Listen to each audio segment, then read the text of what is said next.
Bonjour à tous, on se retrouve aujourd'hui pour une nouvelle vidéo et ce sera pour un nouveau point lecture. Tout d'abord, j'ai lu Tu seras si jolie de Pierre Réauve chez Belfond. Je remercie tout d'abord Belfond pour cet envoi puisque j'ai bien aimé ce roman. Ici, on va parler d'Emma qui est une jeune comptable dans un journal qui est pas très jolie, qui s'est pris des remarques toute sa vie sur son physique, notamment au collège, au lycée et de la part aussi de ses parents. Et Emma est très très attachée à sa petite chienne Loli. Je sais plus comment c'est, je crois que c'est Loli. C'est ça. À sa petite chienne Loli qui est un petit Yorkshire qui malheureusement va être atteinte d'un cancer qui va nécessiter énormément d'argent si Emma veut la soigner. Et pour ce faire, elle va demander une augmentation à son patron ou une promotion.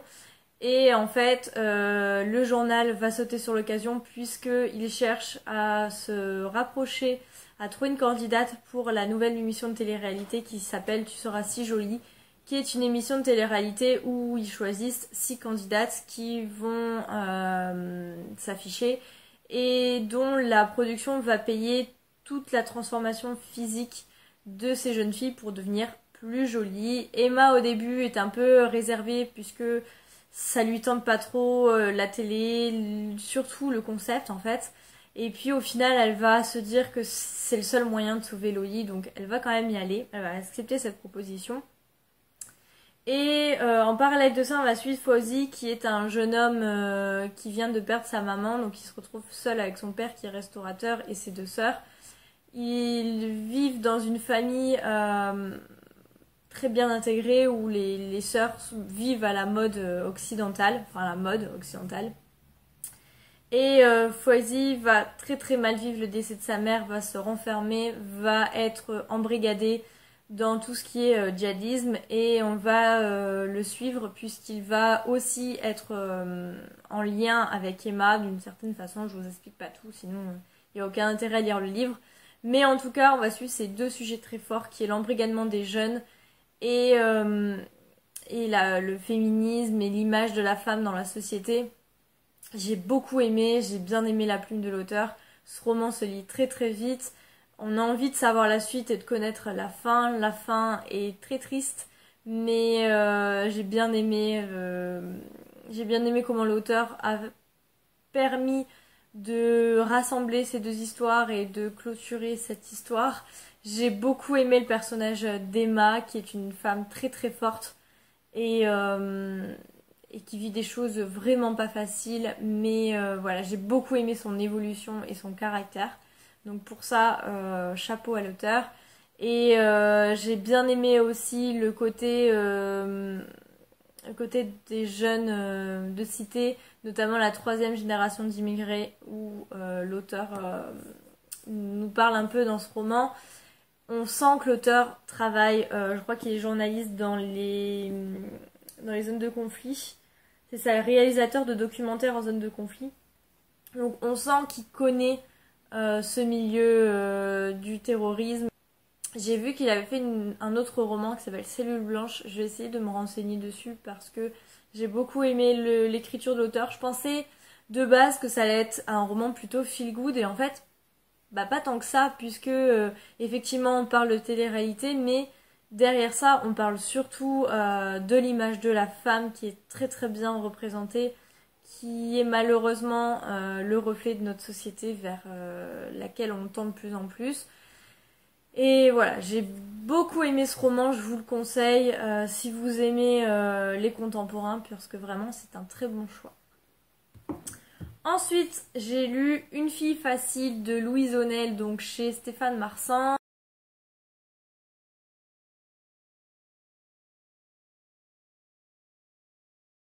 Qui est un roman dont on entend beaucoup parler depuis sa sortie en VO il y a maintenant 3 ans de ça.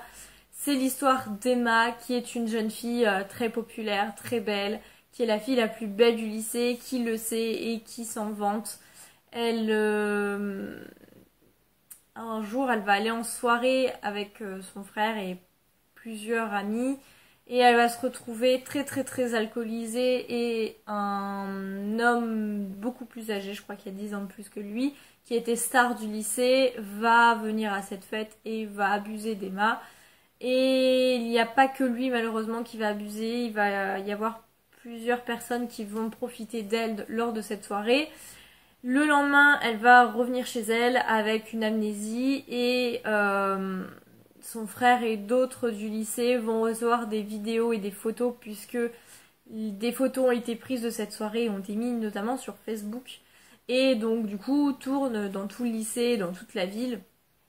Emma va se rendre compte à cause ou grâce à ces images qu'elle a été abusée et va s'en suivre en fait la reconstruction, voilà, si on peut dire comme ça, la reconstruction d'Emma et son point de vue tout au long de l'histoire. Donc on la suit avant, pendant cette soirée et puis les 2 ans qui suivent cette soirée avec toute la déchéance qui suit, toutes les critiques de la société, la culpabilité de la victime qui est quand même quelque chose de très fort dans ce genre d'agression.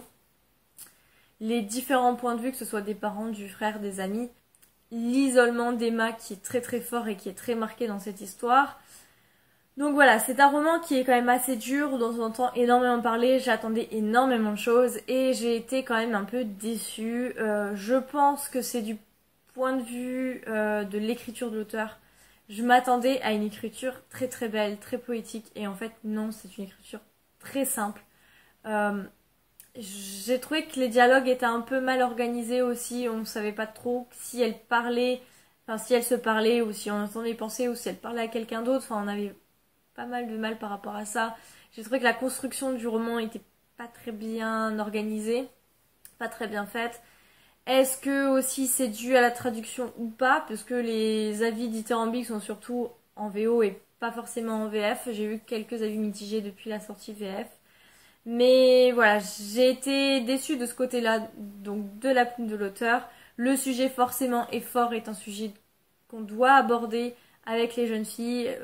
Après c'est peut-être le fait que malheureusement j'ai beaucoup lu, je suis beaucoup renseignée sur ce sujet et je suis réaliste quant à la situation actuelle. Donc voilà, ça m'a peut-être moins touchée par rapport à ça. Mais je l'aurais lu il y a peut-être 15 ans quand j'étais au collège ou au lycée, peut-être que ça m'aurait davantage touchée puisque c'est vraiment, on voit que le roman est vraiment ciblé pour les adolescents. Donc ça, pour ça, c'est réussi. Il m'a fait énormément penser à 13 Reasons Why que j'ai vu en série sur Netflix et que j'avais lu en livre. J'avais pas apprécié le livre non plus et j'ai trouvé les mêmes défauts en fait dans les 2 livres. Donc c'est des sujets qui se ressemblent plus ou moins et qui sont pour le même public. Donc si vous avez aimé 13 Reasons Why, je pense que vous allez beaucoup aimer Une fille facile. Et puis si vous n'avez pas trop apprécié comme moi 13 Reasons Why, je suis pas sûre que vous aimez Une fille facile. Donc voilà, si vous avez lu ce roman, essayez de vous baser là-dessus. Parce que pour moi, c'est 2 romans qui se ressemblent, 2 histoires qui se ressemblent. Et 2 histoires qui devraient quand même être abordées, notamment au collège et au lycée. Donc pour ça, je retire pas. Mais après, c'est vrai que pour ma personne, j'ai eu une petite déception quand même pour ce roman tant adulé.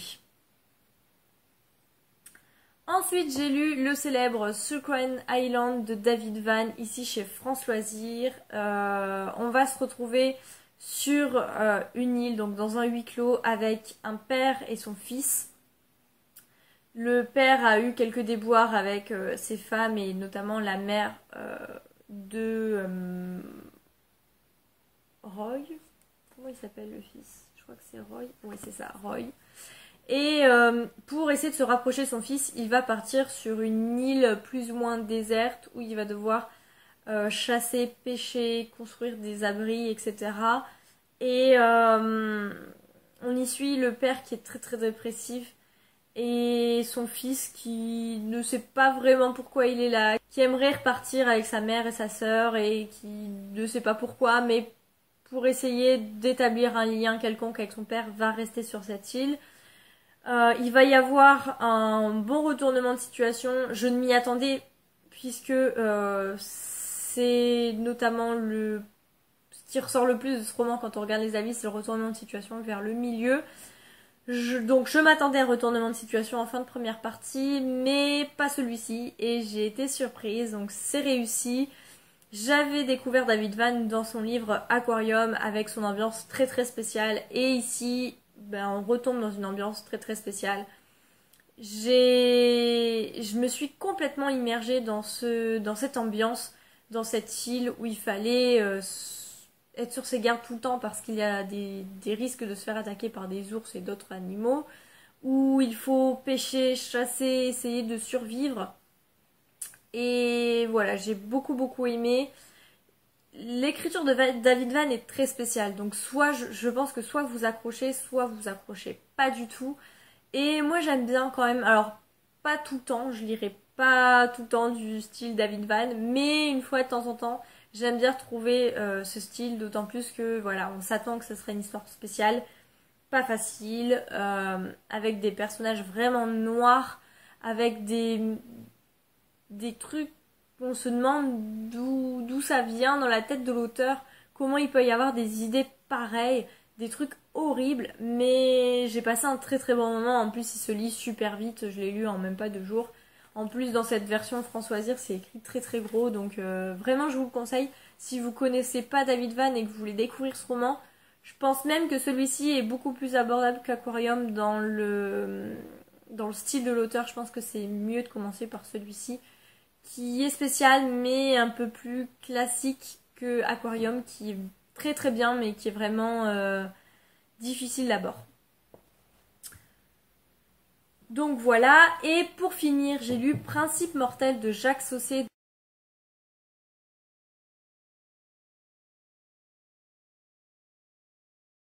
C'était un des premiers romans de l'auteur qui est sorti en 2013, qui est réédité donc depuis 1 mois ou 2 chez Brajlon.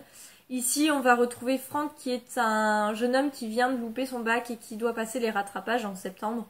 Sauf que il y a une ambiance très très spéciale chez lui, puisque sa mère se fait battre par le père, il y a voilà, beaucoup de conflits familiaux. Et donc pour essayer de se concentrer sur son bac, il va partir au fin fond de la Creuse, dans la ferme de sa tante et de son oncle. Mais ce qui est aussi spécial, c'est qu'il y a 4 ans de ça, son cousin qui lui ressemblait comme 2 gouttes d'eau est mort dans un accident de moto. Et donc ça va être un peu bizarre au début, puisque quand ils vont regarder Franck, ils vont penser à leur fils disparu. Et donc Franck va essayer de faire au mieux qu'il peut pour aider sa famille à travailler dans la ferme, mais aussi à réviser. Et il va essayer d'enquêter sur la mort de son cousin, puisque plus les choses avancent, plus il trouve des incohérences dans son accident. Donc on va suivre ça. C'est mon premier Jacques Saussé et on m'avait dit que c'était pas un de ses meilleurs, donc j'appréhendais un peu ma lecture. Et en fait j'ai beaucoup aimé, je me suis plongée dans cette histoire, je n'ai pas quitté cette ferme du long de ma lecture. Même quand je fermais mon livre, j'étais encore dans l'ambiance. En plus, il faisait très très chaud à cette période, enfin c'est encore la canicule, mais quand je l'ai lu, c'était vraiment la canicule. On se retrouve dans une ferme en plein été, au fond de la Creuse, donc forcément il fait chaud. Donc j'ai pu encore plus m'immerger dans cette histoire. J'ai beaucoup aimé le personnage de Franck. J'ai beaucoup aimé le sujet, l'intrigue. Enfin, j'ai tout aimé dans ce livre, mais vraiment... je pense que je vais aimer lire d'autres livres de cet auteur. Si en plus, voilà, c'est de mieux en mieux, ça ne peut être que mieux, puisque là, un de ses moins bons romans, entre guillemets, pour moi, je l'ai trouvé très bon. J'ai bien aimé cette histoire, cette intrigue, ces personnages, la fin qui m'a quand même surprise. Voilà, on peut dire ça comme ça. Enfin, j'ai été surprise par une fin de thriller. En même temps, j'étais tellement dans l'ambiance que j'essayais pas de réfléchir à la fin. Je vivais le moment présent, je vivais avec Franck ce qui se passait. Puisque avec Franck, on alterne les moments entre le passé et le présent pour essayer de revenir sur le moment de l'accident de son cousin et de comment c'est arrivé. Donc vraiment je vous le conseille, si vous ne connaissez pas Jacques Saussé, commencez par celui-ci, n'ayez pas peur des critiques. Et puis dites-vous que si vous l'aimez que moyennement, bah c'est déjà pas mal, puisque ça va être que mieux. Après, je sais que Chacha et Séverine notamment l'ont un peu moins aimé, mais elles connaissent très très bien l'écriture de Jacques Saucé, donc je pense que c'est peut-être ça aussi. Mais en tout cas, ça m'a donné envie de découvrir d'autres livres de l'auteur, ce que je ferai prochainement, j'espère, avec d'autres de ses romans.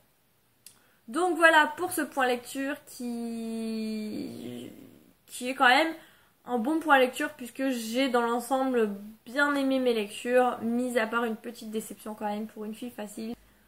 Donc n'hésitez pas, comme d'habitude, à commenter cette vidéo, à me dire si vous avez lu l'un de ces livres, ce que vous en avez pensé, si je vous ai donné envie de lire l'un de ces livres. Comme la semaine dernière, c'est des livres dans des genres plutôt différents, donc il y en a aussi pour tous les goûts.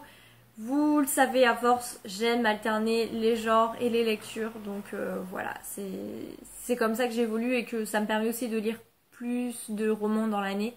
Puisqu'en général, je lis plusieurs livres en même temps et ça me permet de ne pas confondre les histoires, puisque entre un thriller, un contemporain, un livre de développement personnel, un drame, enfin voilà. En général, je lis plusieurs livres en même temps, mais de styles différents.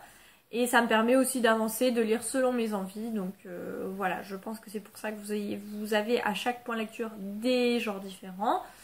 En attendant, je vous dis à très bientôt. J'espère pouvoir vous poster un point lecture la semaine prochaine. Sinon, on se retrouvera peut-être pour le book haul du mois d'août ou je ne sais quoi. En attendant, je vous souhaite de très très bonnes lectures et je vous dis à la prochaine. Ciao!